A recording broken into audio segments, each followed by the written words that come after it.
Bonjour à tous, aujourd'hui on se retrouve à Efteling aux Pays-Bas. Je suis super content vraiment d'être dans ce parc parce que c'est une référence. Et donc là déjà on peut voir que c'est très fleuri l'entrée, on a vu des trucs très jolis, l'entrée aussi. L'entrée principale du parc est très impressionnante. Et donc là on va un petit peu progresser, on va déjà commencer à aller faire des attractions, tester un petit peu mon nouveau matos. Et ouais franchement là pour l'instant de ce que je vois du parc ça me donne très envie, j'espère qu'on va passer une bonne journée. Il est censé faire soit beau soit moche, c'est un peu mitigé. Mais ouais, pareil, ça on verra bien. Et en termes d'affluence, ça devrait aller vu qu'on est en semaine. Et donc voilà, je vous emmène avec moi. C'est parti.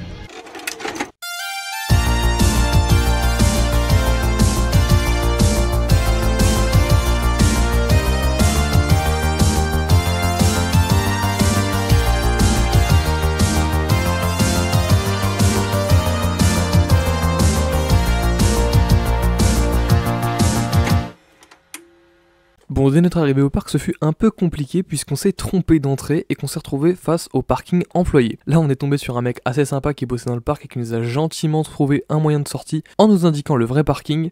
Sauf que même avec ça, on a réussi à galérer, à se retromper de chemin, à partir dans un autre sens, à devoir attendre de retrouver un rond-point pour faire demi-tour. Enfin bref, c'était un peu une galère, mais bon, au final, on a réussi à atteindre le parc.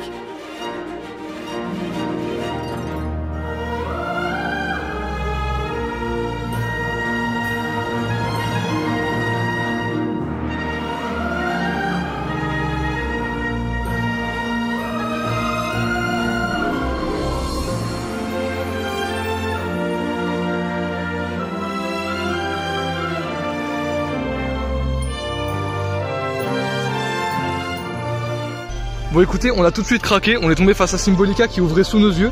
Du coup en fait on va commencer par ça directement. Je sais pas à quoi m'attendre, je me suis pas fait spoil donc on va découvrir ça mais normalement ça devrait être assez fou.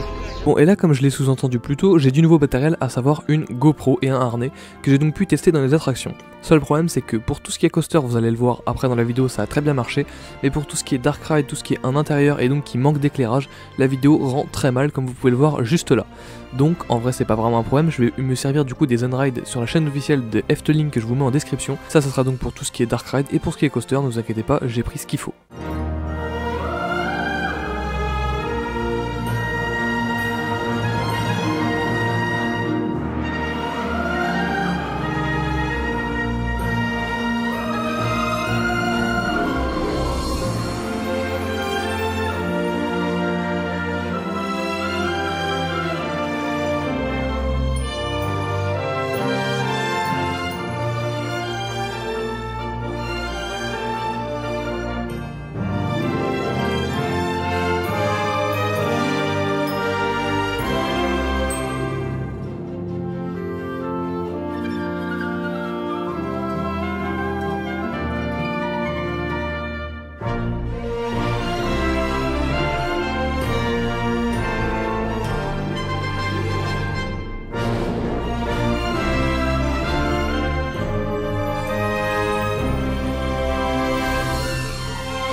Ok donc on sort de Symbolica, c'est un truc de ouf.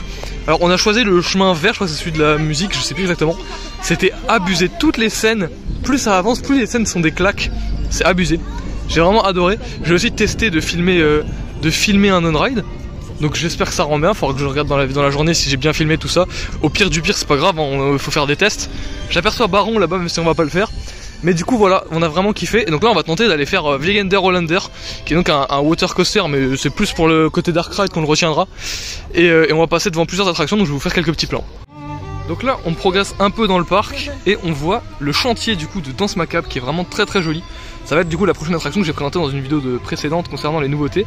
Et ouais franchement, le fait qu'on le voit comme ça je trouve ça magnifique. Et ouais, bah du coup va falloir déjà revenir pour tester l'attraction, mais je pense que ça peut être vraiment sympa. En tout cas en termes d'esthétique c'est vraiment très joli même si c'est pas fini, j'adore.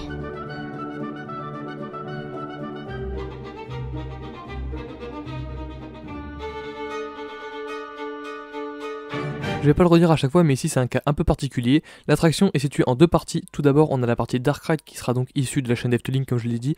Et ensuite la partie Coaster qui cette fois sera mon premier on-ride que je vous montre fait par ma GoPro.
bon. Ouais. Ah, attention là. Ah, ah. J'ai pris une goutte dans la bouche et c'est tout. Oh la vache. Ah, par contre c'est vraiment incroyable. Super stylé.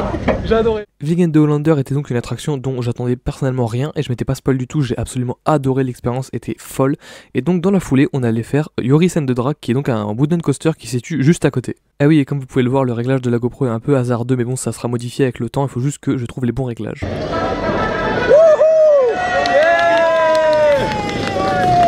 Il a même un pub, il a dit qu'elle sortit de farce. Il est génial. Oh, c'est long. Merde, oh ta merde, oh ta merde.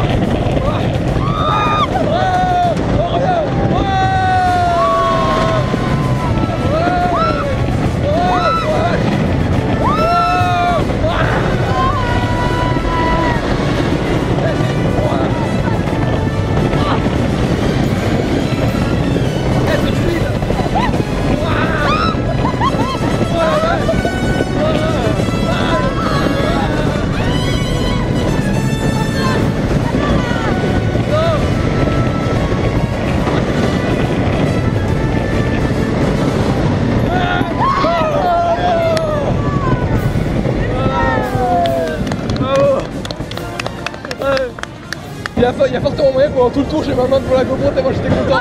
C'était aussi violent que fluide, c'est bizarre. Ouais, c'est ça. Du coup de Joris and the Draak, alors je crois qu'on a fait la version de l'eau. Et du coup là il y a Python qui était à l'arrêt tout à l'heure quand on a été faire Weekend Hollander qui a été relancé. Donc ça c'est bien, je pense qu'on va essayer de le faire. Et concernant du coup Joris and the Draak, c'était abusé. Alors on a attendu pas mal dans la gare parce qu'il y avait un problème technique, on pouvait pas démarrer. Mais une fois qu'on a démarré c'était bon, l'OP il était adorable, il m'a demandé le nom de ma chaîne et tout.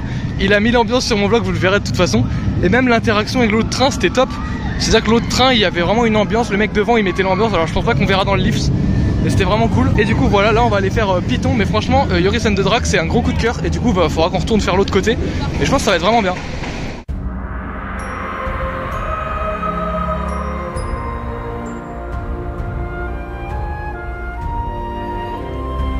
Au final on passe par ce petit chemin pour une raison très simple, c'est qu'en fait Python c'était blindé, il y avait vraiment 30 minutes avec un gros parc à bœuf en plein soleil, donc plus tard. Et là du coup on va aller voir un petit peu la zone où vous savez il y a Vogelrock Carnival Festival que je ne connais pas du tout. Carnaval Festival pardon. Et normalement il n'y a pas trop d'attente pour les deux, donc on verra par quoi on commence, mais on va tester deux attractions. Carnaval Festival, j'ai peur d'avoir la musique en tête, c'est tout ce que je sais de cette attraction. Là on passe dans un petit chemin, c'est très fleuri et il y a plein de petites attractions trop mignonnes, franchement j'aime bien. Et ouais, on va voir ce que ça donne. Je sais pas si je ferai un on-ride dedans, je pense. On va voir.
Ça fait un petit bout de temps que j'ai pas filmé parce qu'il s'est passé pas mal de choses. Donc en gros on a été faire du coup comme prévu Carnaval Festival qui est donc globalement un Small World version un peu Wish. Et c'était marrant, bon c'est pas l'attraction du siècle mais c'était rigolo. Après on a été faire du coup Vogelrock dans lequel pareil j'ai pas filmé parce que pour le coup c'était full dans le noir. Et franchement ça rendait plutôt bien. Et après du coup on a été manger comme ce que vous avez pu voir, c'était pas trop cher, c'était du poulet franchement prix abordable tout ça, 9 € quelque chose. Et après donc on s'est dirigé directement vers Droomvlucht. On a été faire du coup Droomvlucht qui est juste là. et c'était vraiment cool franchement. C'était, bon c'est pas du niveau de Symbolica pour moi, mais il a vraiment un charme. Et là du coup on va voir un petit peu ce qu'on va faire, mais c'était vraiment génial, je vous mets l'on-ride tout de suite.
Alors on sort du coup de, c'était Villa Volta qui est donc une madhouse, ou un truc avec le décor qui tourne autour. Alors le pré-show, enfin il y avait précisément, il y avait 2 pré-shows, c'était très long en fait, et en plus c'est un néerlandais donc bon voilà, c'était un peu chiant à crever. Mais l'attraction en elle-même elle était pas mal, il y avait une bonne bande son, ça tournait bien, franchement non c'était marrant. Là on passe un petit peu, on repasse dans la zone un peu conte de fées tout ça, et le but ça va être du coup d'aller vers enfin plutôt vers l'entrée pour faire du coup Fata Morgana, le Dark Ride, j'ai pas d'infos sur ce Dark Ride, je vais découvrir. Et aussi pour faire Max & Moritz qui sont 2 crédits pour enfants, des powered, enfin c'est des trucs pour enfants, des coasters. Et du coup ouais ça va être marrant et on aimerait bien les faire parce qu'on voit que le temps commence un peu à se gâter. Donc s'il pouvait éviter de flotter, parce que le problème c'est que s'il flotte les powered ça tourne pas. Donc il faut qu'on les fasse le plus tôt possible pour être sûr.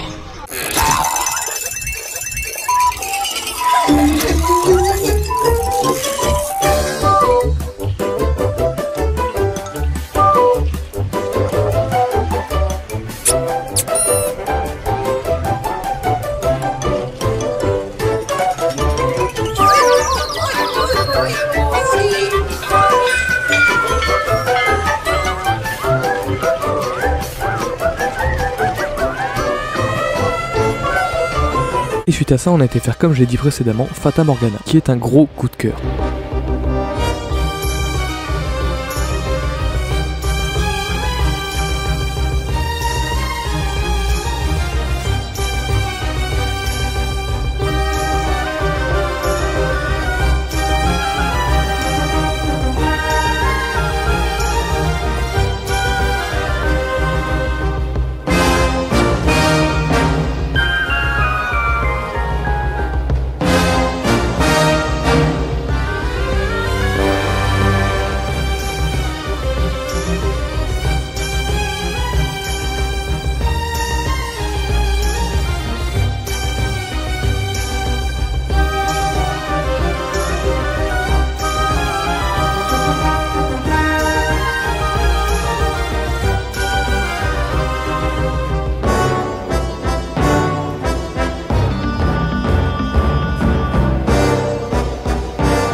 Après Max & Moritz, le petit coaster sympa, le petit dueling où on a pris les 2 crédits, on est donc allé faire Fata Morgana, qui est donc un dark ride un petit peu sur des bateaux, tout ça, et franchement j'ai très surpris aussi, c'était magnifique.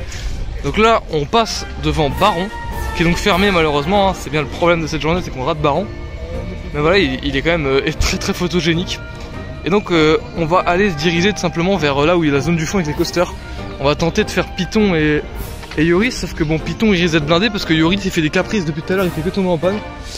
On verra bien, on va essayer de choper tous les crédits qu'on peut, en tout cas pas Baron, mais on verra bien, on va essayer.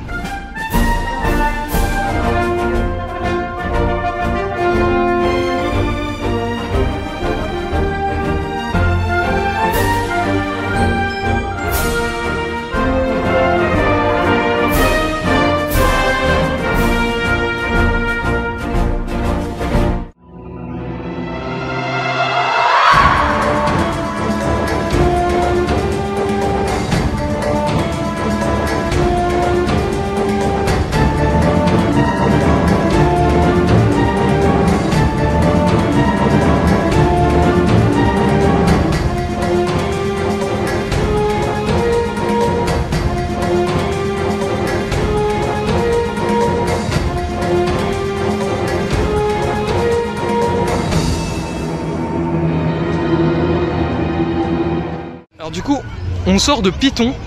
C'est trop bien. En fait, enfin, c'est trop bien. Dosons. Mais en fait, c'est vraiment cool. Pour ce qui est de la théma, tout ça, y a rien. Mais le wagon est très joli.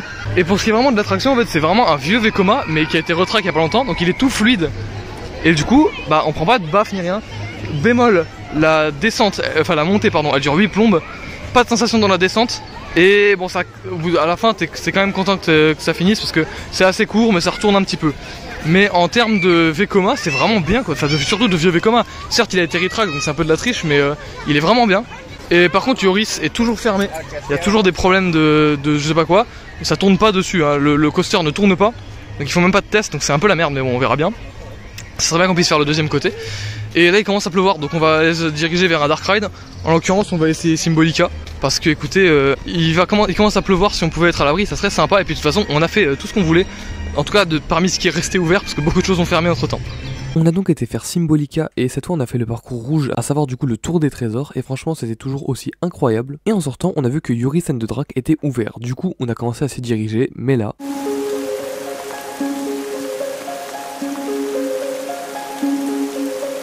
Bon alors comment dire, on sort de Symbolica et il fait un temps dégueulasse, et l'inverse.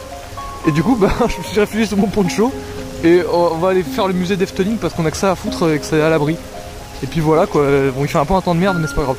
Au final on a eu de la chance et la pluie s'est arrêtée relativement peu de temps après et donc on a pu aller faire Yoris qui a rouvert. Là où on a aussi eu de la chance c'est que quand Yoris a ouvert, il y a un seul des deux côtés qui a rouvert et c'est celui qui nous manquait, à savoir le côté feu. Donc par chance on a pu avoir tous les crédits qu'on pouvait avoir en dehors évidemment de Baron qui était fermé.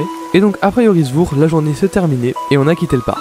Bon malheureusement ça a été un peu précipité par l'hôtel dont je reparlerai après parce qu'on a dû se dépêcher car la réception fermait à 19 h et donc on s'est grouillé là où normalement on aurait eu le temps de faire les boutiques et là on a dû se dépêcher. Bon on n'a rien vu de spécial dans la boutique mais vu qu'on a été vachement vite ça se trouve on a raté des pépites. Mais bon moi tout ce que je voulais c'était un punch de Baron et il l'avait pu. Bref donc on a repris la voiture.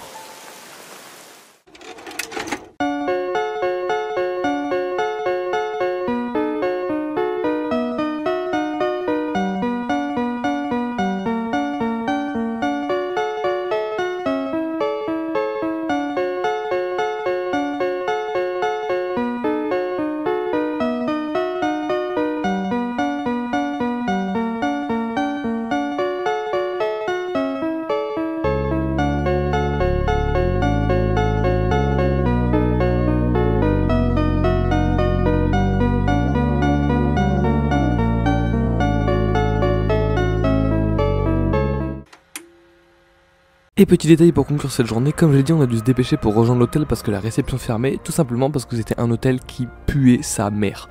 On allait dormir dans un première classe qui était vraiment pas cher, même trop peu cher, et en fait c'est pas compliqué, la chambre était dégueulasse. J'étais tellement abasourdi que j'ai pas pris de photos ni de vidéos, mais en gros j'ai pas pu dormir dans mon lit parce qu'il était trop dégueulasse. Il y avait des traces dans mes draps, mais aussi sur les serviettes, du coup on n'a pas pu se doucher comme il fallait, on a dû se laver au lavabo comme on a pu. Bref c'était vraiment ignoble, le sol était dégueulasse, enfin bref c'était un enfer cet hôtel. Mais on n'était pas si affecté que ça parce qu'on savait que le lendemain on allait faire un parc qu'on adore. Merci beaucoup d'avoir regardé cette vidéo, j'espère qu'elle vous a plu. En tout cas la découverte d'Efteling c'était vraiment incroyable, je pensais pas autant tomber amoureux de ce parc et j'ai vraiment adoré. C'est clairement un de mes parcs préférés pour tout ce qui est attraction, tout ce qui est paysage, tout était parfait, vraiment j'ai adoré. C'était donc mon premier parc aux Pays-Bas et c'était une magnifique réussite. Et donc si cet épisode vous a plu, n'hésitez pas à vous abonner, liker, commenter, c'est ce que je préfère de lire vos retours. Et n'hésitez pas aussi à aller regarder l'épisode 2 qui sortira prochainement à Toverland.